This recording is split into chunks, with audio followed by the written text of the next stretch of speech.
بسم اللہ الرحمن الرحیم اما بعد فاعوذ باللہ من الشیطان الرجیم بسم اللہ الرحمن الرحیم۔ اس وقت سوشل میڈیا کے اوپر پاکستان کا سب سے بڑا فتنہ مرزا جیلمی کی شکل میں موجود ہے۔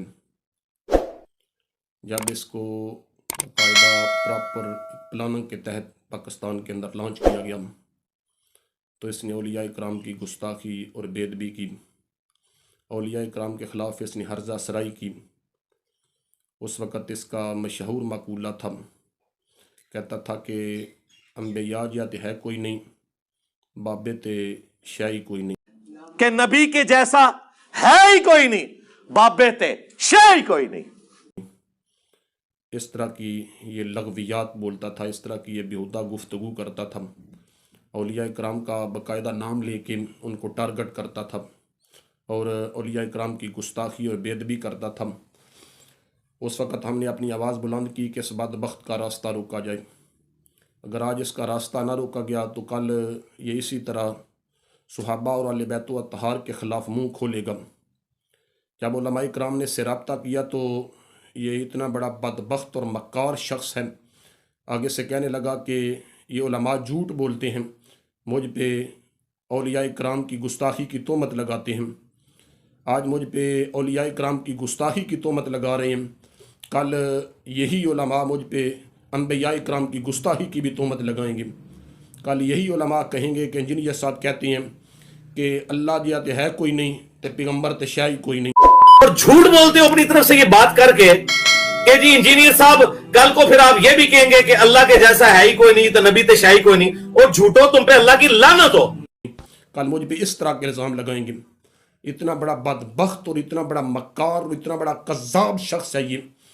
اس کو پتا تھا کہ میں کل اسی طرح انبیاء اکرام کی گستاخی کروں گا، کیونکہ باقاعدہ ایک پراپر پلاننگ کے تحت چل رہا تھا، تو اس کو پتا تھا کہ میں انبیاء اکرام کی گستاخی کروں گا، اس لیے پہلے ہی لوگوں کو صفائی دے رہا تھا۔ کل جس چیز کی لوگوں کو صفائی دے رہا تھا، آج اسی بارے میں ایک دفعہ اس کا عقیدہ سنیں۔ کہ اللہ کے سوا کوئی پیغمبر، کوئی فرشتہ، کوئی بزرگ، کوئی بابا، شاہی کوئی نہیں۔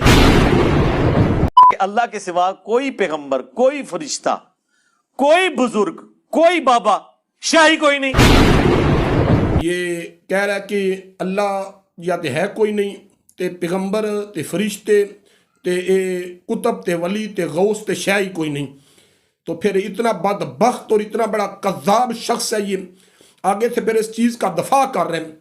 لوگوں کو کہتا ہے کہ اللہ کی توحید جب بیان کی جائے تو اس وقت انبیاء اکرام کی گستاخی ہو جاتی ہے، گویا لوگوں کے ذہن سازی کر رہا ہے کہ اللہ کی توحید بیان کرتے ہوئے انبیاء اکرام کی گستاخی ہوتی ہے۔ میرے بزرگوں دوستو، میں کہتا ہوں پھر ابلیس نے کیا کیا تھا؟ ابلیس نے زمین کے چپے چپے پہ اللہ کی توحید بیان کی تھی، زمین کے چپے چپے پہ اللہ کے سامنے سر بسجود ہوا تھا، لیکن جب اللہ نے فرشتوں کو حکم دیا کہ فرشتوں آدم کو سجدہ کرو، سب فرشتوں نے آدم کو سجدہ کیا، تو قرآن کہتا ہے الا ابلیس، ابلیس کھڑا ہوا، انکار کیا، ابا، اس نے انکار کر دیا۔ تو چاہیے تو یہ تھا کہ رب حکم دے رہا ہے، وہ انکار کر رہا ہے، رب کے حکم کی حکم عدولی کی وجہ سے اسی وقت اس کو مردود قرار دیا جاتا، لیکن رب ذوالجلال نے اس کو اسی وقت مردود قرار نہیں دیا۔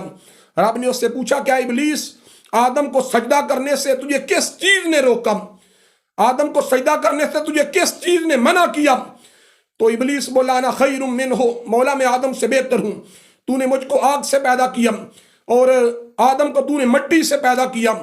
تو رب ذوالجلال نے یہ نہیں فرمایا کہ ابلیس تو اتنا بڑا میرا توحید پرست ہے، زمین کے چپے چپے پہ تو میرے سامنے سر بسجود ہوا ہے، میں تجھے ایک دفعہ معافی دیتا ہوں، بلکہ جب اس نے اللہ کی توحید کی آڑ میں حضرت سیدنا آدم علیہ السلام کی گستاخی کی تو رب ذوالجلال نے فرمایا فخرج منہا فإنک رجیم وإن علیک اللعنۃ الی یوم الدین، فرمایا بدبخت نکل جا میری بارگاہ سے، قیامت تک میری لعنت تیرے اوپر برستی رہے گی، اور میری بارگاہ سے قیامت تک کے لیے تو مردود ہے اور قیامت تک کے لیے تو مرنون ہے، ملعون ہے۔ جب زمین کے چپے چپے پہ سجدہ کرنے والا ابلیس جب حضرت آدم علیہ السلام کی گستاخی کی، اللہ کی توحید کی آڑ میں اللہ کے نبی کی گستاخی کی، رب ذوالجلال نے اسی وقت اس کو مردود قرار دے دیا۔ میں کہتا ہوں پھر تو مرزا جیلمی، تو ابلیس کے سامنے شے ہی کوئی نہیں ہے۔ رب ذوالجلال قرآن میں فرماتا ہے یا ایھا الذین آمنوا لا ترفعوا اصواتکم فوق صوت النبی، فرمایا میرے محبوب کے صحابہ، فرمایا اپنی آواز کو نبی کی آواز سے بلند نہ کرنا، میرے محبوب کی آواز سے اپنی آواز بھی بلند نہ کرنا۔ یہ نہ ہو کہ تمہاری آواز میرے محبوب کی آواز سے بلند ہو اور تمہیں پتہ بھی نہ چلے، میں تمہارے سارے اعمال ضائع کر دوں۔ جب رب اپنے محبوب کی تعظیم اور تکریم کی، صحابہ کو اتنی اعلیٰ انداز میں ان کی تربیت کر رہا ہے اور ان کو تنبیہ کر رہا ہے کہ تجھے پتہ بھی نہیں چلے گا، محبوب کی آواز سے آواز بلند کرنے کی وجہ سے میں تمہارے سارے اعمال ضائع کر دوں گا۔ انبیاء کرام کی تعظیم اور انبیاء کرام کی تکریم اور انبیاء کرام کی عزت اور ان کی رفت اور ان کی شان و شوکت کو سمجھنے کے بغیر بندہ اللہ کی توحید کو کبھی بھی نہیں سمجھ سکتا۔ اللہ کی توحید کو سمجھنے کے لیے انبیاء کرام کی چوکھٹ پہ جھکنا پڑتا ہے۔ اگر انبیاء کرام کی بعثت کے بغیر اللہ کی توحید کو سمجھنا اتنا آسان ہوتا تو رب اپنے انبیاء کرام کو دنیا میں کبھی بھی مبعوث نہ فرماتا۔ مالک کے حضور دعا ہے کہ مالک ہمیں اس فتنے سے نجات عطا فرمائی اور قرآن و سنت کو ہمیں سمجھنے کی توفیق نصیب فرمائی۔ وما توفیقی الا باللہ۔